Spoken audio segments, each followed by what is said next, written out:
नमस्कार बच्चों, आज हम बात करते हैं सेल पोटेंशियल या ईएमएफ ऑफ ए सेल। किसी भी सेल का जो सेल पोटेंशियल है या ईएमएफ क्या होता है। ईएमएफ का मतलब होता है इलेक्ट्रोमोटिव फोर्स। ठीक है। तो कोई भी सेल है उसको हम जो है दो हाफ सेल के अंदर डिवाइड करते हैं। आपको पता है कोई भी जो सेल होता है इलेक्ट्रोकेमिकल सेल वो दो इलेक्ट्रोड का बना होता है, यानी कि दो हाफ सेल का बना होता है। उनमें एक जो इलेक्ट्रोड होती है वो उसका होता है हायर इलेक्ट्रोड पोटेंशियल।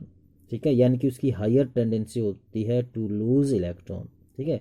और दूसरे का जो इलेक्ट्रोड पोटेंशियल होता है वो उसकी कंपैरिजन में लो होता है, कम होता है। ठीक है। तो उससे क्या होता है, उसमें पोटेंशियल डिफरेंस जो है, पोटेंशियल डिफरेंस की वजह से इलेक्ट्रॉन जो है फ्लो करते हैं, जो electrode at higher potential to electrode at lower potential. ठीक है। तो यहाँ पर आपको पता है ये इलेक्ट्रोकेमिकल सेल है। ठीक है। तो यहाँ पर जो ये है, ये हमारे पास जो इलेक्ट्रोड, ये एनोड है। ठीक है। तो यहाँ पर जो इलेक्ट्रॉन्स लूज किए जाते हैं जिंक के द्वारा, और जिंक आयन जो है सॉल्यूशन के अंदर आता है। और इस साइड जो क्या होता है, ये कैथोड है। यहाँ पर क्या होता है कि कॉपर जो आयन्स होते हैं इलेक्ट्रॉन गेन करके कॉपर में चेंज होते हैं। तो यहाँ पर जो फ्लो ऑफ इलेक्ट्रॉन है वो एनोड टू कैथोड होता है। और आपको ये बताया गया था कि जो इलेक्ट्रॉन की डायरेक्शन उससे अपोजिट डायरेक्शन हम किसकी मानते हैं, करंट की। तो ये हमारे पास जो डायरेक्शन है ये किसकी है, ये है करंट की। करंट की जो डायरेक्शन होती है कैथोड टू एनोड होती है। ठीक है। तो सेल जो पोटेंशियल है, सेल पोटेंशियल जो यहाँ पर आपको दिखाई दे रहा है कि जो दो इलेक्ट्रोड हैं उन दोनों इलेक्ट्रोड का अपना अपना एक पोटेंशियल होता है। उन दोनों के जो पोटेंशियल का जो एक डिफरेंस होता है उसी को हम क्या बोलते हैं, सेल पोटेंशियल। तो यहाँ पर सेल पोटेंशियल क्या है, सेल पोटेंशियल है difference between the electrode potential of the two half cell, यानी कि दो हाफ सेल। ठीक है। तो दो हाफ सेल के इलेक्ट्रोड पोटेंशियल का जो डिफरेंस होता है उसी को हम क्या बोलते हैं, सेल पोटेंशियल बोलते हैं। और इसी को हम जो है ईएमएफ जो है बोलते हैं। ईएमएफ का मतलब होता है इलेक्ट्रोमोटिव फोर्स। कब बोलते हैं इसको EMF, if no current is drawn from the cell, यानी कि अगर सेल से किसी प्रकार का करंट प्राप्त नहीं किया जाता है। ठीक है, यानी कि स्टार्टिंग के अंदर, तो वो उसका क्या कहलाता है, ईएमएफ, यानी कि इलेक्ट्रोमोटिव फोर्स, यानी कि इलेक्ट्रॉन को मूव करवाने के लिए, फ्लो करवाने के लिए जो एक फोर्स उनको मोटिव करता है उसी को इलेक्ट्रोमोटिव फोर्स कहा जाता है। ठीक है। तो यहाँ पर जो इलेक्ट्रोमोटिव फोर्स होता है, इलेक्ट्रोमोटिव फोर्स वो कुछ फैक्टर्स होते हैं जिनके ऊपर वो डिपेंड करता है। तो वो कौन कौन से फैक्टर्स हैं जिनके ऊपर EMF of a cell depend करता है। पहला जो फैक्टर वो है नेचर ऑफ द रिएक्टेंट्स। ठीक है। तो यहाँ पर जो रिएक्टेंट्स हैं उसकी एक नेचर जो है उसके ऊपर डिपेंड करता है। जैसे कि हमने जो जैसे जिंक लिया, कॉपर लिया, क्या लिया है। ठीक है। दूसरा किसके ऊपर डिपेंड करता है, concentration, concentration of the solution in the two half cell. क्योंकि यहाँ पर दो हाफ सेल हैं, यहाँ पर जिंक सल्फेट की जो कंसंट्रेशन है, यहाँ पर कॉपर सल्फेट की जो कंसंट्रेशन है, यानी कि concentration of the solution of two half cell. ठीक है। और तीसरा डिपेंड करता है टेम्परेचर के ऊपर। ठीक है। और अगर यहाँ पर हम कंडीशन जो है क्या कर दें, फिक्स कर दें, यानी कि स्टैंडर्ड कंडीशन कर देते हैं, तो उस केस में जो ईएमएफ होगा वो क्या होगा, एक प्रकार से स्टैंडर्ड उसमें होगा, standard EMF of the cell. ठीक है। तो यहाँ पर जो एक प्रकार से अगर हम बात करें standard EMF of the cell कब होता है, स्टैंडर्ड जो कंडीशन होती हैं ये पहले भी हम जो आपको बता चुके हैं। जो स्टैंडर्ड जो कंडीशन होती हैं, स्टैंडर्ड टेम्परेचर प्रेशर के ऊपर। ठीक है। तो यहाँ पर जो टेम्परेचर, प्रेशर, साथ में जो है कंसंट्रेशन, तो यहाँ पर जो कंसंट्रेशन है किसी भी सॉल्यूशन की वो कितनी होती है, 1 मोलर। ठीक है। टेम्परेचर जो रखा जाता है 298 केल्विन। और अगर वो गैसेस फॉर्म में है तो उसमें प्रेशर जो रखा जाता है 1 atm, 1 एटमोसफियर। ठीक है। तो ये होती है जो स्टैंडर्ड कंडीशंस। तो अगर हम बात करें जो डैनियल सेल हमारा है उसका जो ईएमएफ निकाला जाता है, तो जो ईएमएफ होता है डैनियल सेल का वो कितना होता है, 1.1 वोल्ट। ये कितने टेम्परेचर के ऊपर है, 298 केल्विन। और जो कंसंट्रेशन यहाँ पर हम रखते हैं किसकी, जिंक सल्फेट और कॉपर सल्फेट सॉल्यूशन की, तो कितनी होती है, 1 मोलर। 1 मोलर का मतलब 1 मोल यहाँ पर जो है डिजोल्व किए जाते हैं किसके अंदर, पर लीटर सॉल्यूशन के अंदर। तो वो उसकी जो मोलरिटी होती है कितनी होती है, 1, वो सॉल्यूशन क्या कहलाता है, 1 मोलर। ठीक है, मोलरिटी होती है 1। ठीक है, तो ये हमारे पास था ईएमएफ ऑफ द सेल। अब हम जो है कैलकुलेट कर सकते हैं standard EMF of the cell. किसी भी सेल का स्टैंडर्ड जो ईएमएफ है हम जो है निकाल सकते हैं। किस प्रकार से निकाल सकते हैं standard EMF of the cell किसी भी इलेक्ट्रोकेमिकल सेल का। देखिएगा, कोई भी इलेक्ट्रोकेमिकल सेल है, आपको पता है कि इसको हम 2 हाफ से रिएक्शन के अंदर तोड़ सकते हैं। तो कोई भी हमारे पास इलेक्ट्रोकेमिकल सेल है, इलेक्ट्रोकेमिकल सेल, ठीक है, तो उसको हम जो है 2 हाफ रिएक्शंस के अंदर तोड़ सकते हैं। एक होती है ऑक्सीडेशन हाफ रिएक्शन, ठीक है, दूसरी होती है रिडक्शन हाफ रिएक्शन। ये इस प्रकार से हम इलेक्ट्रोकेमिकल जो रिएक्शन यानी कि जो सेल होता है वो 2 हाफ सेल से मिलकर बनता है, ऑक्सीडेशन हाफ और रिडक्शन हाफ। तो अगर हम निकालना चाहते हैं standard EMF of the cell, क्या निकालना चाहते हैं हम, standard EMF of the cell, ठीक है, तो वो है किसका सम होता है, standard oxidation potential of oxidation half reaction और standard reduction potential of reduction half reaction. तो कैसे निकाल सकते हो आप, यानी कि स्टैंडर्ड ऑक्सीडेशन, ठीक है, पोटेंशियल किसका, of oxidation half cell, of oxidation half cell, ठीक है, plus standard reduction potential of reduction of cell या रिएक्शन। ठीक है, तो इस प्रकार से जो है आप क्या निकाल सकते हो, standard EMF of the cell. तो standard EMF of the cell एक सम होता है किसका, standard oxidation potential of oxidation half cell और standard reduction potential of reduction half cell. जैसे कि आप जानते हो ऑक्सीडेशन जो पोटेंशियल है, ऑक्सीडेशन जो पोटेंशियल अगर आप निकालना चाहते हो तो वो रिडक्शन पोटेंशियल के जस्ट रिवर्स होता है। ठीक है, तो यहाँ पर रिडक्शन पोटेंशियल, तो यहाँ पर ऑक्सीडेशन पोटेंशियल किसके बराबर होगा, माइनस रिडक्शन पोटेंशियल के। तो यहाँ पर आप ऑक्सीडेशन पोटेंशियल के स्थान पर क्या रख सकते हो, रिडक्शन पोटेंशियल रख सकते हो। तो यहाँ पर जो हमारे पास ऑक्सीडेशन पोटेंशियल है उसको हम इससे रिप्लेस कर सकते हैं। ठीक है, तो ये क्या हो जाएगा, नेगेटिव। तो अगर हमने ईएमएफ निकालना है, ईएमएफ ऑफ द सेल, वो किसके बराबर हो जाएगा, देखिएगा, इसको हम पहले लिख लेंगे, इसको हम बाद में। तो यहाँ पर क्या लिख सकते हैं हम, standard reduction potential of reduction half cell. ठीक है, यहाँ पर क्या लगाओगे आप, माइनस का साइन, और यहाँ पर क्या लिखोगे आप, standard reduction potential of oxidation half cell. यहाँ पर क्या लिखोगे आप, standard reduction potential of oxidation of cell. ठीक है, इस प्रकार से। तो यहाँ पर स्टैंडर्ड जो रिडक्शन पोटेंशियल है, reduction half cell, reduction half cell मतलब जो हमारे पास जो एक प्रकार से अगर हम बात करें जो हमारे पास राइट बिकर है, तो यहाँ पर लिख सकते हो आप standard reduction potential of right hand side के अंदर जो इलेक्ट्रोड है। ठीक है, और यहाँ पर लिख सकते हो standard reduction potential of oxidation half cell, यानी कि जो लेफ्ट हैंड साइड के अंदर जो इलेक्ट्रोड है। इसका मतलब क्या है, इसको हम लिख सकते हैं, अगर आपको निकालना है standard EMF of the cell, जिसको आप रिप्रेजेंट कर सकते हो ई सेल से, ई सेल नोट से। ठीक है, तो यहाँ पर हमारे पास ये standard EMF of the cell is equal to standard reduction potential of reduction half cell. Reduction की साइड में होता है, ठीक है, रिडक्शन होता है राइट हैंड साइड में, वो क्या इलेक्ट्रोड क्या कहलाती है, कैथोड। तो आप यहाँ पर लिख सकते हो standard electrode potential of cathode. ठीक है, माइनस ये क्या होता है, standard reduction potential of oxidation half cell. ठीक है, ऑक्सीडेशन कहाँ, ऑक्सीडेशन हाफ सेल कौन सी होती है, जो लेफ्ट हैंड साइड में, लेफ्ट हैंड साइड वाली कौन सी होती है, एनोड। तो यहाँ पर लिख सकते हो आप electrode, standard electrode potential of anode.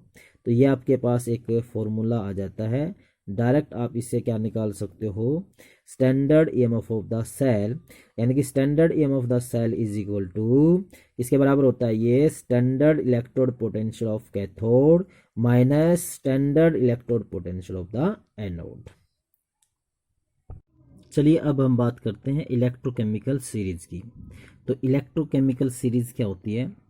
जो इलेक्ट्रोकेमिकल सीरीज होती है उसके अंदर हम अलग अलग जो इलेक्ट्रोड्स होते हैं उसको अरेंज करते हैं।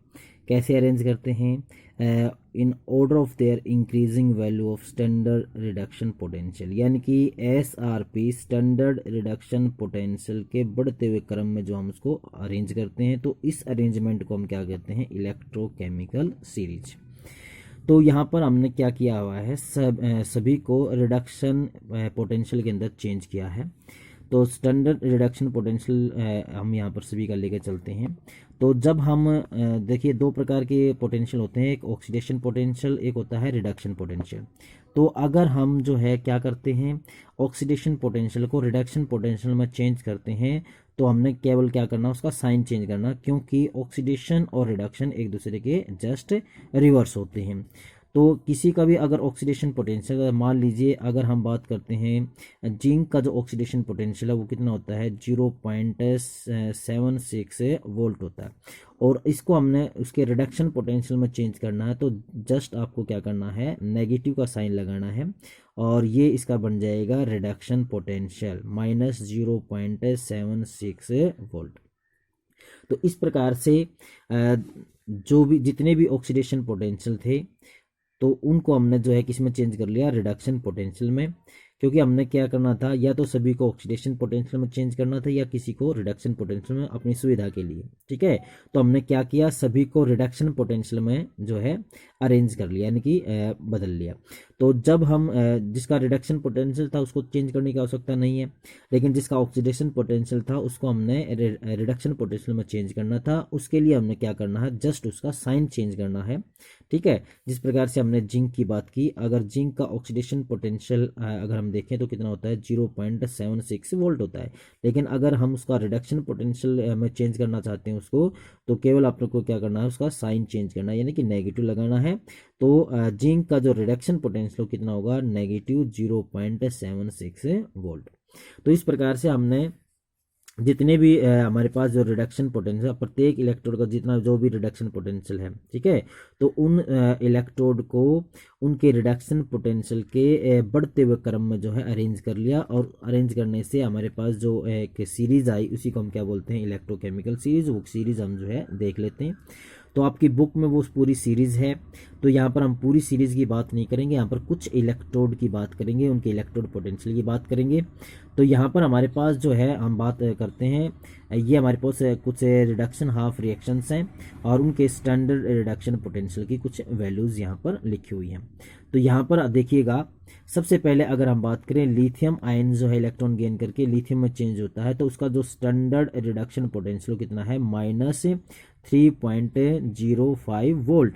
तो इसका मतलब क्या है, ये लिथियम का ऑक्सीडेशन पोटेंशियल था, हमने उसको रिडक्शन पोटेंशियल में चेंज कर दिया है। तो इसका ऑक्सीडेशन पोटेंशियल अगर पूछा जाए लिथियम का, तो कितना होता है, +3.05, लेकिन अगर रिडक्शन पोटेंशियल की बात की जाती है तो -3.05।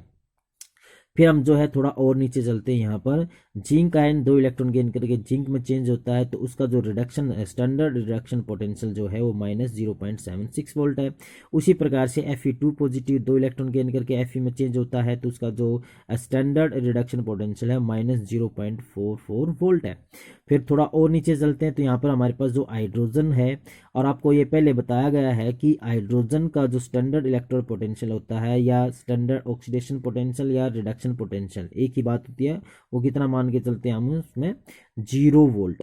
ठीक है, फिर थोड़ा और नीचे चलते हैं, यहाँ पर कॉपर 2 इलेक्ट्रॉन गेन करके कॉपर आयन जो है 2 इलेक्ट्रॉन गेन करके कॉपर में चेंज होता है, तो उसका जो स्टैंडर्ड रिडक्शन पोटेंशियल है 0.34 वोल्ट है।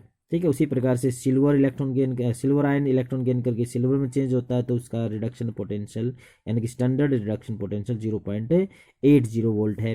और सबसे लास्ट में जो आता है F2 यानी कि फ्लोरीन 2 इलेक्ट्रॉन गेन करके टू एफ नेगेटिव में चेंज होता है, तो यहाँ पर इसका जो स्टैंडर्ड रिडक्शन पोटेंशियल है वो मैक्सिमम है 2.87 वोल्ट। और जो लिथियम आयन इलेक्ट्रॉन गेन करके लिथियम में चेंज होता है तो उसका जो स्टैंडर्ड रिडक्शन पोटेंशियल वो लोवेस्ट है। ये बात ध्यान देने वाली है, लिथियम आयन का जो स्टैंडर्ड रिडक्शन पोटेंशियल वो लोवेस्ट है और F2 का जो स्टैंडर्ड रिडक्शन पोटेंशियल है वो मैक्सिमम है 2.87। तो जितने भी रिडक्शन पोटेंशियल है वो कहाँ से कहाँ वेरी करते हैं, मैक्सिमम जो वैल्यू होगी वो कितनी होगी +2.87 और मिनिमम कितनी हो सकती है -3.05 वोल्ट। और जितनी भी इलेक्ट्रोड हैं वो उनके जो रिडक्शन पोटेंशियल है इनके बीच में आते हैं, यानी कि यहाँ से यहाँ ये जो है वेरी करती है वैल्यू। फिर हम बात करते हैं एप्लीकेशंस ऑफ इलेक्ट्रोकेमिकल सीरीज। तो यहाँ पर 5 एप्लीकेशन हैं। पहली जो एप्लीकेशन है वो क्या है, to compare the relative oxidising and reducing power. तो इलेक्ट्रोकेमिकल सीरीज की सहायता से आप क्या कर सकते हो, रिलेटिव ऑक्सीडाइजिंग और रिड्यूसिंग पावर को कंपेयर कर सकते हो। यहाँ पर देखिएगा जो हम बात करते हैं F2 की, तो यहाँ पर F2 जब 2 इलेक्ट्रॉन गेन करके F नेगेटिव में चेंज होता है तो उसका जो स्टैंडर्ड रिडक्शन पोटेंशियल वो मैक्सिमम है। इसका मतलब क्या होगा, इसकी रिड्यूस होने की टेंडेंसी मैक्सिमम है, यानी कि F2 जो है वो आसानी से क्या हो जाएगा, रिड्यूस हो जाएगा। और जो आसानी से रिड्यूस हो जाएगा वो क्या कहलाएगा, स्ट्रॉन्गेस्ट ऑक्सीडाइजिंग एजेंट। तो ये क्या बन जाएगा, स्ट्रॉन्गेस्ट ऑक्सीडाइजिंग एजेंट बन जाएगा। उसके विपरीत जो है लिथियम आयन इलेक्ट्रॉन को गेन करके जब लिथियम में चेंज होता है तो उसका स्टैंडर्ड रिडक्शन पोटेंशियल जो है मिनिमम है। इसका मतलब लिथियम जो आयन होगा वो वीकेस्ट ऑक्सीडाइजिंग एजेंट होगा। तो इस प्रकार से आप क्या कर सकते हो, कंपेयर कर सकते हो relative oxidising and reducing power. Second जो इसकी एप्लीकेशन है, to compare the relative activities of the metal. तो इलेक्ट्रोकेमिकल सीरीज की सहायता से आप रिलेटिव एक्टिविटी यानी कि एक प्रकार से रिएक्टिविटी मेटल की कंपेयर कर सकते हो। तो जब हम इस प्रकार से देखते हैं तो हमारे पास जो सीरीज है, जब आप बुक के अंदर सीरीज को देखोगे तो यहाँ पर जो मेटल्स हैं उनकी आप रिएक्टिविटी कंपेयर कर सकते हो, यानी कि जो मेटल ऊपर आती है वो ज़्यादा रिएक्टिव है और ज़्यादा रिएक्टिव है तो वो क्या करेगी, वो दूसरी मेटल को उसके सॉल्यूशन से रिप्लेस कर सकती है। तो इस हिसाब से जैसे अगर आप इलेक्ट्रोकेमिकल सीरीज को देखोगे तो मैग्नीशियम जो है ऊपर आता है जिंक से, जिंक ऊपर आता है आयरन से, आयरन ऊपर आता है कॉपर से, कॉपर जो है ऊपर होगा किससे, सिल्वर से। तो इसका मतलब ये है कि जो आपकी बुक में इलेक्ट्रोकेमिकल सीरीज है उसके आधार पर अगर हम बात करें तो मैग्नीशियम जो है ज़्यादा रिएक्टिव है जिंक से, जिंक ज़्यादा रिएक्टिव है आयरन से, आयरन ज़्यादा है कॉपर से और कॉपर जो है ज़्यादा रिएक्टिव है सिल्वर से। यानी कि रिएक्टिविटी सीरीज भी हम यहाँ पर मेटल की निकाल सकते हैं with the help of electrochemical series. तीसरी जो एप्लीकेशन है, to calculate the standard EMF of any electrochemical cell. इसके बारे में हम जो है पहले बात कर चुके हैं। जो स्टैंडर्ड ईएमएफ होता है किसी भी सेल का वो हम निकाल सकते हैं स्टैंडर्ड इलेक्ट्रोड पोटेंशियल किसका, कैथोड का, minus standard standard electrode potential किसका, एनोड का। यहाँ पर जो हम स्टैंडर्ड इलेक्ट्रोड पोटेंशियल की बात करते हैं तो स्टैंडर्ड रिडक्शन पोटेंशियल की बात करते हैं, ये आपको ध्यान देना है, ठीक है। जब हम स्टैंडर्ड इलेक्ट्रोड पोटेंशियल की बात करते हैं इसका मतलब हम किसकी बात कर रहे हैं, स्टैंडर्ड रिडक्शन पोटेंशियल। यानी कि कैथोड का भी स्टैंडर्ड रिडक्शन पोटेंशियल है और एनोड का भी क्या है, स्टैंडर्ड रिडक्शन पोटेंशियल है। तभी ये फॉर्मूला क्या कर सकते हो, आप अप्लाई कर सकते हो, अन्यथा ये फॉर्मूला अप्लाई नहीं कर सकते हो। तो जो भी हमारे पास इलेक्ट्रोड पोटेंशियल होगा वो किस फॉर्म में होगा, रिड्यूसिंग फॉर्म में। यानी कि जो हम ये फॉर्मूला अगर यूज करना चाहते हैं न्यूमेरिकल के अंदर तो उस केस में हमेशा आपको रिड्यूसिंग फॉर्म के अंदर जो है इलेक्ट्रोड को लिखना है। यानी कि ये जो फॉर्मूला अप्लाई करेंगे किस केस में, जब हम क्या यूज करते हैं, स्टैंडर्ड रिडक्शन पोटेंशियल, ठीक है। तो इस प्रकार से आप क्या निकाल सकते हो, standard EMF of the cell किसी भी इलेक्ट्रोकेमिकल सेल का। फिर हम जो है आगे चलते हैं, एप्लीकेशन की बात करते हैं। तो यहाँ पर जो है चौथी जो एप्लीकेशन है वो है to predict whether a metal react with acid to give hydrogen gas. यानी कि कोई जो मेटल है कोई भी मेटल है वो एसिड के साथ रिएक्ट करके हाइड्रोजन गैस देगा या फिर नहीं देगा, ये पता लगाया जा सकता है। जिस प्रकार से अगर हम बात करें मान लेते हैं हमारे पास कोई भी मेटल है और किसी भी एसिड के साथ वो रिएक्ट करता है जो H पॉजिटिव आयन देता है, तो उससे वो एसिड से मेटल हाइड्रोजन को रिप्लेस कर सकता है या नहीं कर सकता है। ठीक है, तो ये रिएक्शन होगी या नहीं होगी। ठीक है, वो भी आप इलेक्ट्रोकेमिकल सीरीज की सहायता से निकाल सकते हो। तो इसके लिए आपको क्या करना होगा, इसके लिए आपको जो है क्या निकालना होगा, ईएमएफ ऑफ द सेल निकालना होगा, ईएमएफ ऑफ द सेल। ठीक है, standard EMF of the cell, यानी कि ई सेल की वैल्यू आप निकालनी होगी, यहाँ पर ई सेल नोट की वैल्यू निकालनी होगी। अगर वो आती है पॉजिटिव के अंदर तो इसका मतलब क्या होगा, वो रिएक्शन हो जाएगी, यानी कि वो मेटल जो है एसिड में से हाइड्रोजन को क्या कर सकती है, निकाल सकती है। सेम उसी प्रकार से नेक्स्ट हमारी जो एप्लीकेशन है, to predict the spontaneity of a redox reaction. भाई कोई भी जो रिडॉक्स रिएक्शन है वो अपने आप में हो जाएगी या नहीं हो जाएगी, स्पॉन्टेनियस है या फिर नॉन स्पॉन्टेनियस है, फिजिबल है या नहीं है। ठीक है, उसके लिए भी आपको क्या करना होगा, उस रिएक्शन यानी कि जो हमारे पास जो रिडॉक्स रिएक्शन है उसका आपको क्या निकालना होगा, standard EMF of the cell निकालना होगा। अगर वो स्टैंडर्ड जो ईएमएफ है सेल का और वो पॉजिटिव आता है, यानी कि ईएमएफ ऑफ द सेल अगर वो क्या होता है, पॉजिटिव होता है, तो किसी भी सेल का अगर ईएमएफ वो क्या है, पॉजिटिव है, तो वो रिएक्शन कैसी होती है, स्पॉन्टेनियस। कैसी होती है, स्पॉन्टेनियस होती है। अगर वो नेगेटिव होता है तो वो कैसी होती है, नॉन स्पॉन्टेनियस होती है। कैसी होती है, नॉन स्पॉन्टेनियस। तो ये हमारे पास थी इलेक्ट्रोकेमिकल जो सीरीज है उसकी एप्लीकेशन।